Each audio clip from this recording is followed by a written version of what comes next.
Conjunto de instruções. Os elementos essenciais de uma instrução de computador são opcódigo, ou seja, código de operação, que especifica a operação a ser realizada, as referências de operando de origem e destino, que especificam os locais de entrada e saída para a operação, e a referência da próxima instrução, que normalmente é implícita.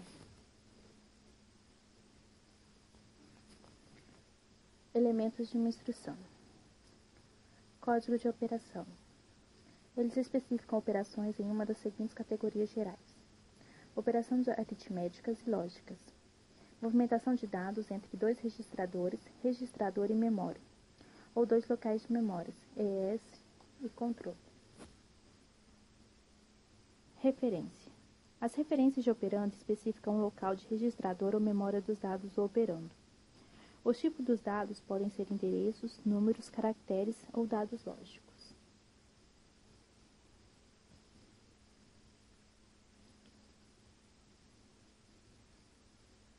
Para onde foram todos os operandos? Podem ter ido para a memória principal, registrador da CPU, dispositivos de entrada e saída. Temos aqui um diagrama de estado do ciclo da instrução. Dentro dele nós temos o código de operação, referência à operação fonte, referência ao operando destino e referência à próxima instrução.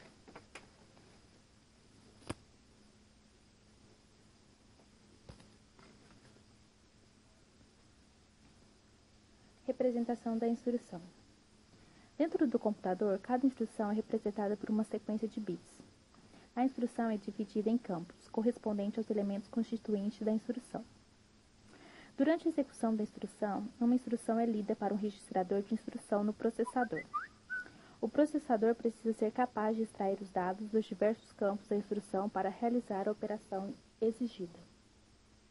É difícil tanto para o programador quanto para o leitor de livros-textos lidar com representações binárias da instrução da máquina.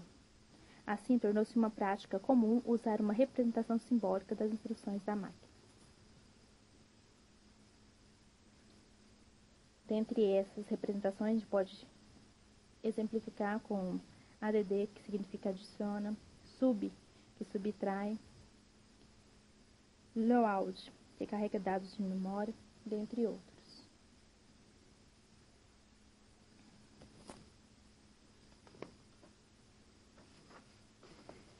Temos aqui um exemplo da instrução simples.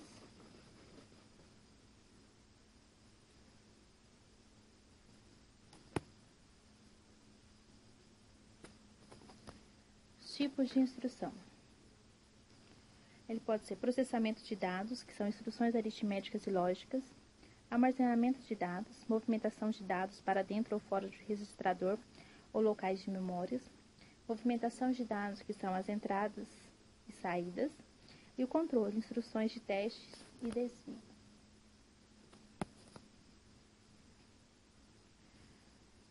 Número de endereços. Uma das formas tradicionais de descrever a arquitetura do processador é em termos do número de endereços contidos em cada instrução. 3 endereços.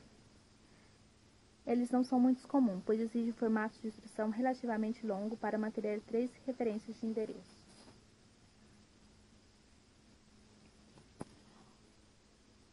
2 endereços. É muito usado para a realização de operações binárias. Um endereço precisa realizar o trabalho duplo como operando e como resultado.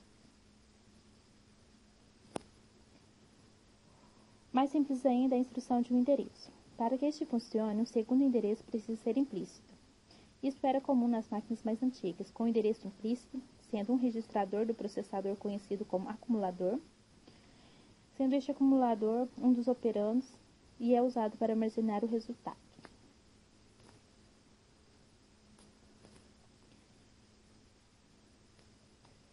Zero endereços. Na verdade, é possível termos zero endereço para algumas instruções. Instruções de zero endereço se aplicam a uma organização de memória especial, chamada pilha. Uma pilha é um conjunto de locais do tipo last in first, ou seja, quem é o último a entrar é o primeiro a sair.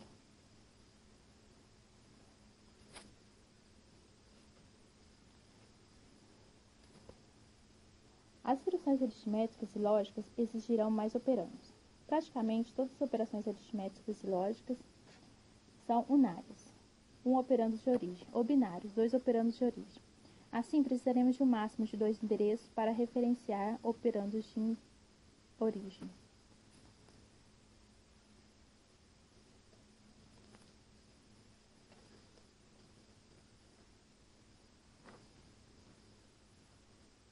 Decisões de projeto. Um dos aspectos mais interessantes, mais analisados do projeto de computador é o projeto do conjunto de instruções. O projeto de um conjunto de instruções é muito complexo, pois afeta muitos aspectos dos sistemas de computador. Ele define muitas das funções realizadas pelo processador e, portanto, tem um efeito significativo sobre a implementação do processador. O conjunto de instruções é um meio de o programador controlar o processador. Assim, os requisitos do programador precisam ser considerados no projeto do conjunto de instruções. Dentre as decisões, nós temos o repertório de operações, que são quantas e quais operações oferecer e que complexidade as operações deverão ter. Os tipos de dados. Os diversos tipos de dados sobre os quais as operações são realizadas. Formatos de instrução. Tamanho da instrução em bits, número de endereços, tamanho dos diversos campos e assim por diante. Registradores. Número de registradores do processador que podem ser referenciados pela instrução e seu uso. Endereçamento. O modo ou modos pelos quais o endereço de um operando é especificado.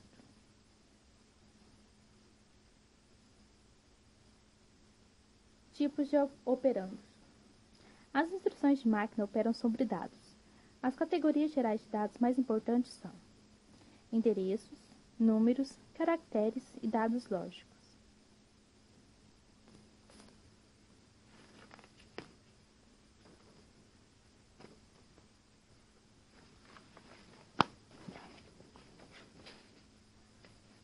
Tipos de dados do x86. O x86 pode lidar com tipos de dados de 8 bytes, 16 para palavra, 32 palavras duplas e 64 4 palavras, 128 e 128 bits de extensão. Para permitir o máximo de flexibilidade nas estruturas de dados e utilização da memória eficiente, as palavras não precisam ser alinhadas em endereços de número par. Palavras duplas não precisam ser alinhadas em endereços divisíveis uniformemente por 4.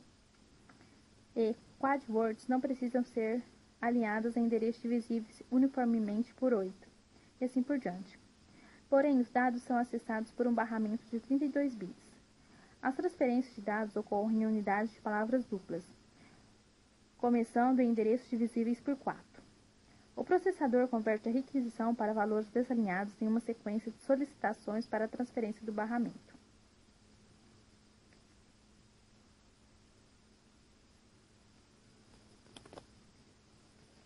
Assim como todas as máquinas Intel 80 por 86 ou x86 usa o estilo Light Engine, ou seja, o byte menos significativo é armazenado no endereço mais baixo.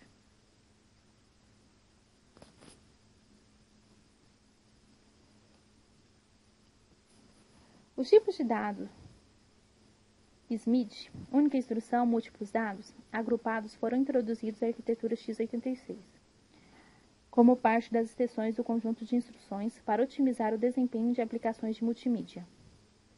Essas extensões incluem MMX, o Multimedia Extension, e SSE, Extreme Sim Extension. O conceito básico é que múltiplos operandos são agrupados em um único item de memória referenciado, e que esses múltiplos operandos são operados em paralelo. Os tipos de dados são os seguintes: byte agrupado e inteiro de byte agrupado, palavra agrupada e inteiro de palavra agrupada, double word agrupado e inteiro de double word agrupado, quad word agrupado e inteiro de quad word agrupado, e o ponto flutuante de precisão simples agrupado e ponto flutuante de precisão dupla agrupado.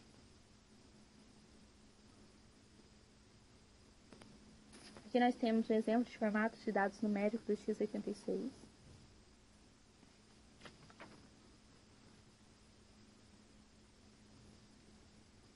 Tipos de dados do ARM. Processadores ARM admitem tipos de dados de 8 bytes, 16 meia palavra e 32 palavras, bits de extensão.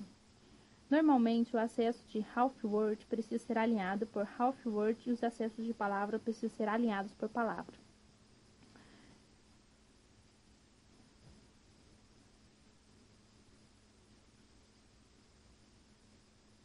Para tentativas de acesso desalinhados, a arquitetura admite 3 alternativas. Caso padrão. O endereço é tratado como truncado, com os bits de endereço tratados como 0 para acesso de palavra e o bit de endereço tratado como 0 para acesso por meia palavra. Instruções ARM de única palavra são arquiteturalmente definidas para tirar os direitos dos dados alinhados por palavra, transferidos por um endereço não alinhado por palavra de 1, 2 ou 3 palavras, dependendo do valor dos 2 bits de endereço menos significativos. Verificação de alinhamento. Quando o byte de controle apropriado é definido, um sinal de abortar dados indica uma falha de alinhamento para a tentativa de acesso desalinhado. Acesso desalinhado. Quando essa opção é habilitada, o processador usa um ou dois mais acessos a memórias para gerar a transferência exigida de bytes adjacentes de modo transparente ao programador. Para os 3 tipos de dados, uma interpretação sem sinal é admitida, em que o valor representa um número inteiro sem sinal, não negativo. Os 3 tipos de dados também podem ser usados para os inteiros com sinal em complemento de 2.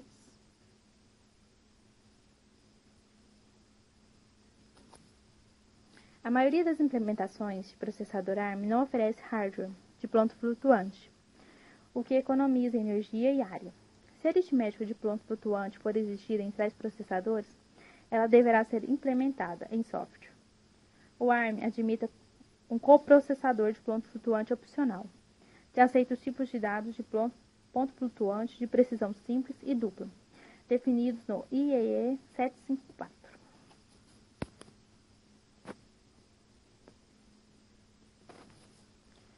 Suporte para Endian. Um bit de estado bit E, no registrador de controle do sistema é marcado e apagado sob controle do programa, usando a instrução setend. O bit E define qual modo será usado em Endian para ler e armazenar dados. Na figura, ilustra a funcionalidade associada ao bit e para uma operação layout ou store de uma palavra. Esse mecanismo permite o layout store eficiente de dados dinâmicos para projetistas de sistemas que sabem que precisam acessar estruturas de dados no tipo de ADM, oposto ao seu sistema operacional ambiente. Observe que o endereço de cada byte de dados é fixo na memória, porém a ordem de bytes em um registrador é diferente.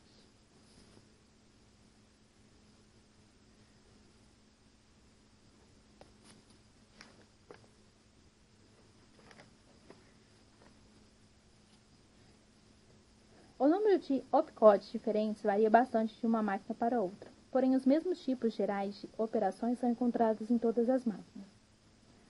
Uma categorização útil e típica é a seguinte: transferência de dados, aritmética, lógica, conversão, entrada e saída, controle do sistema e transferência de controle.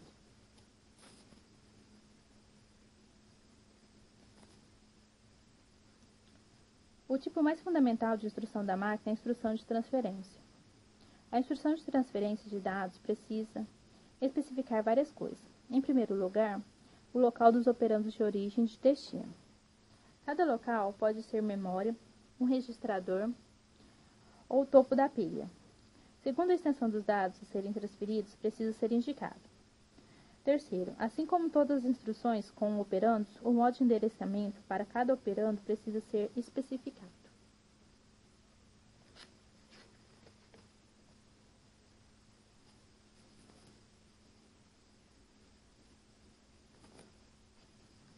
A maioria das máquinas oferece as operações aritméticas básicas, de adição, subtração, multiplicação e divisão. Essas são invariavelmente fornecidas para números inteiros com sinal, ponto fixo. Normalmente, elas também são fornecidas para números de ponto flutuante e decimal grupais. Outras operações possíveis incluem uma série de instruções de único operando, por exemplo, absolute, apanhe o valor absoluto do operando, negate, inverte o sinal do operando, incremente, soma 1 ao operando e decremente, subtrai 1 do operando.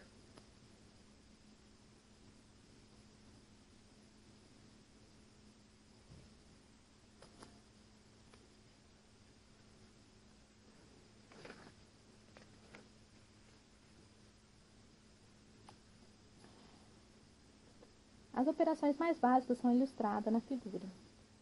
Com deslocamento lógico, os bits de uma palavra são deslocados para a esquerda ou para a direita. Em uma extremidade, o bit deslocado para fora se perde.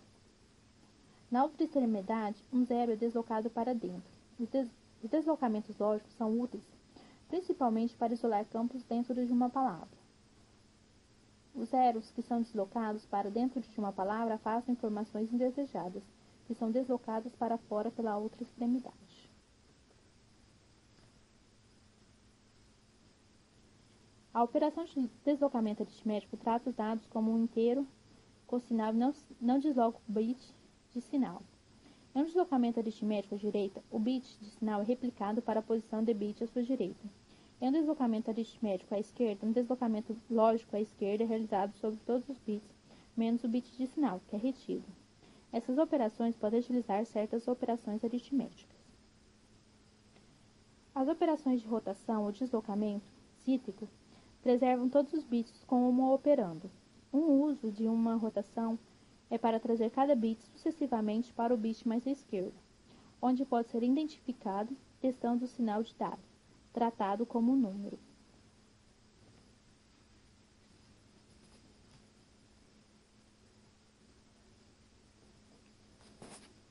A maioria das máquinas também oferece uma série de operações para manipular bits individuais de uma palavra, ou outras unidades endereçáveis, normalmente conhecidos como bit to widely.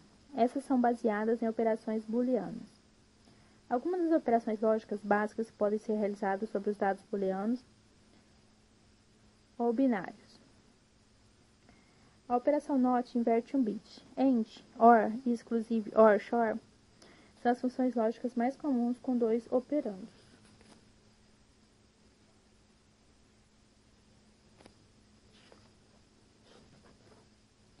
As instruções de conversão são aquelas que mudam o formato ou operam sobre o formato de dados. Um exemplo é a conversão de decimal para binário.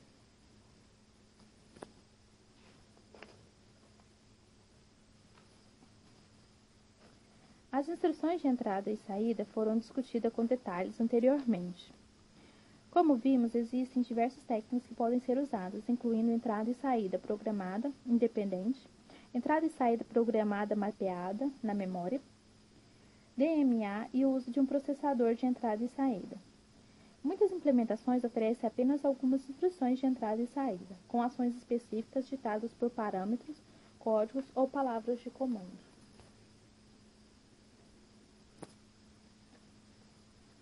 Controle do sistema. As instruções de controle de sistema são aquelas que podem ser executadas apenas enquanto o processador está em um certo estado privilegiado, ou está executando um programa em uma área privilegiada especial da memória. Normalmente, essas instruções são reservadas para o uso do sistema operacional.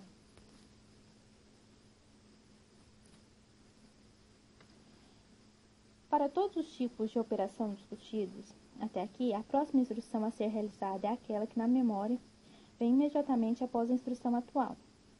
Porém, uma fração significativa das instruções em um programa tem como função mudar as sequências de execução de instruções.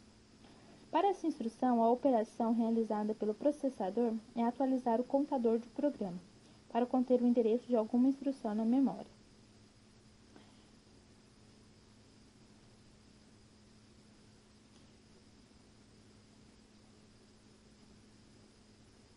Dentre elas, a gente pode destacar a instrução de desvio. É uma instrução de desvio, também chamada de instrução de salto, tem como um de seus operandos o endereço da próxima instrução a ser executada. Normalmente é uma instrução de desvio condicional, ou seja, o desvio é tomado. somente se a condição for atendida. Caso contrário, a próxima instrução na sequência é executada.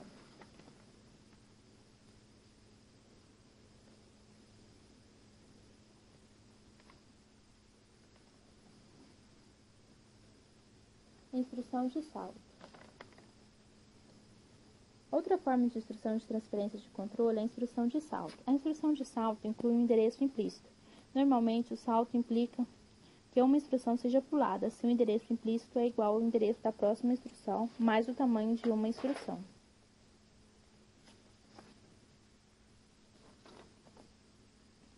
Instrução de chamada de procedimento ou chamada de subrotina.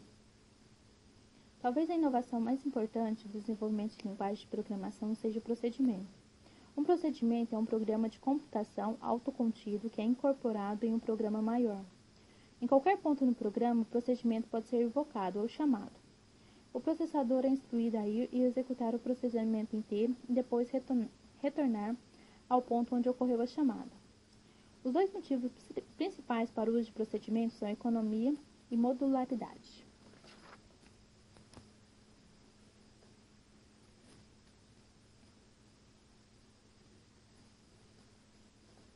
A figura mostra exemplos dessas operações. Observe que um desvio pode ser para frente, uma instrução com endereçamento mais alto, ou para trás, endereço mais baixo. O exemplo mostra como um desvio incondicional e um desvio condicional podem ser usados para criar um loop repetitivo de instruções. As instruções nos locais de 202 a 210 serão executadas repetidamente até que o resultado subtrai y de x seja zero.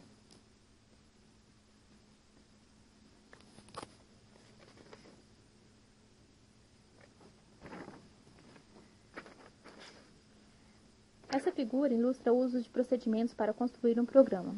Neste exemplo, existe um programa principal começando no local 4000. Esse programa inclui uma chamada ao procedimento proc1, começando no local 4500. Quando essa instrução de chamada é encontrada, o processador suspende a execução do programa principal e inicia a execução de proc1, buscando a próxima instrução do local 4500.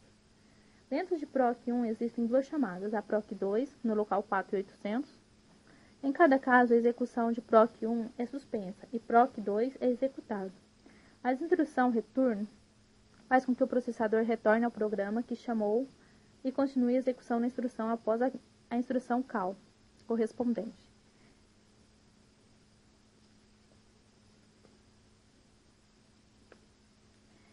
Nesse caso, 3 pontos precisam ser observados. Um procedimento pode ser chamado de mais de um local. Uma chamada de procedimento pode aparecer em outro procedimento e se permite o alinhamento de procedimentos até uma profundidade qualquer. Cada chamada de procedimento corresponde a um retorno no programa chamado. Como gostaríamos de poder chamar um procedimento a partir de diversos pontos? O processador precisa de alguma forma salvar o endereço de retorno para que este possa ocorrer corretamente. Existem 3 locais comuns para armazenar o endereço de retorno: o registrador, o início do procedimento chamado e o topo da pilha.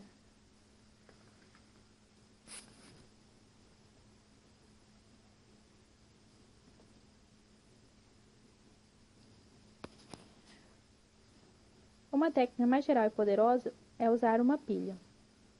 Quando o processador executa uma chamada, ele coloca o endereço de retorno na pilha. Quando ele executa um retorno, usa o endereço armazenado na pilha.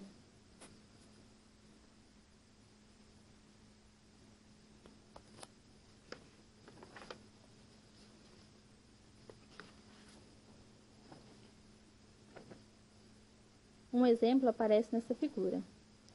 O exemplo refere-se ao procedimento P, em que as variáveis locais x1 e x2 são declarados, e o procedimento Q, que P pode chamar e no qual as variáveis locais y1 e y2 são declaradas. Nesta figura, o ponto de retorno para cada procedimento é o primeiro item armazenado no stack frame de pilha correspondente. Em seguida, é armazenado um ponteiro para o início do stack frame anterior. Isso é necessário se o número ou o tamanho dos parâmetros a serem empilhados for favorável.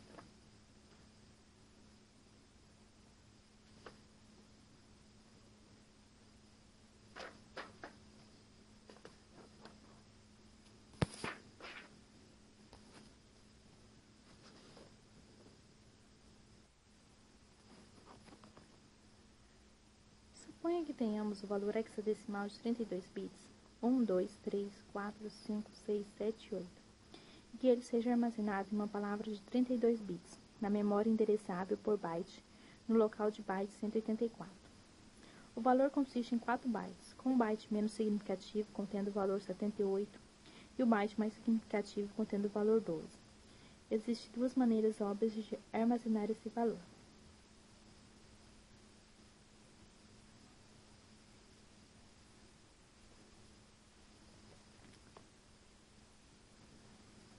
O mapeamento à esquerda armazena o byte mais significativo no endereço de byte numérico mais baixo. Isso é conhecido como Big Endian, e é equivalente à ordem da esquerda para a direita da escrita nas linguagens de cultura ocidental. O mapeamento à direita armazena o byte menos significativo no endereço de byte numérico mais baixo. Isso é conhecido como Light Endian e é remanescente da ordem da direita para a esquerda das operações aritméticas em unidades aritméticas, para determinado valor escalar em múltiplos bytes. Big Endian e Light Endian são mapeamentos com inversão de bytes um em relação ao outro.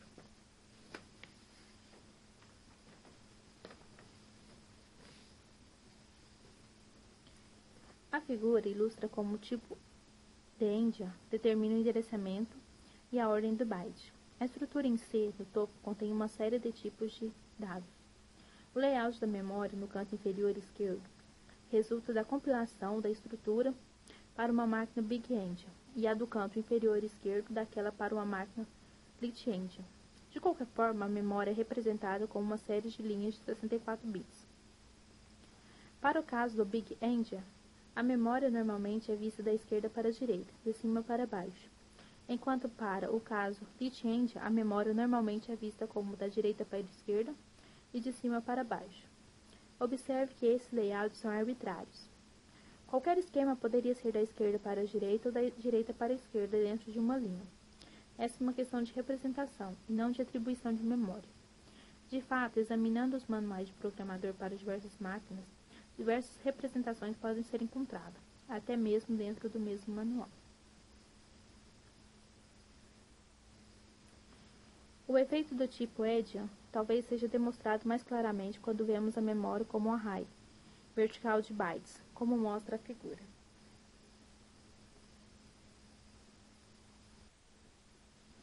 Os seguintes pontos favorecem o estilo Light Endian. O processador Big Endian precisa realizar a adição quando converte o endereço de inteiros de 32 bits para o endereço de inteiros de 16 bits, para usar os bits menos significativos. É mais fácil realizar aritmética de alta pressão com o estilo Light Endian. Você não precisa encontrar o byte menos significativo e recuar. O PowerPC é um processador Big Endian, que tem suporte para os modos Big Endian e Light Endian. A arquitetura Big Endian permite que os desenvolvedores de software escolham qualquer um desses modos ao migrar sistemas operacionais e aplicações de outras máquinas. O sistema operacional estabelece o modo de Endian em que os processos são executados. Quando o modo é selecionado, todos os layouts e histórias de memória subsequentes são determinados pelo modelo de endereçamento de memória desse modo. Para dar suporte a esse recurso do hardware, 2 bits são mantidos no registrador do estado de máquina.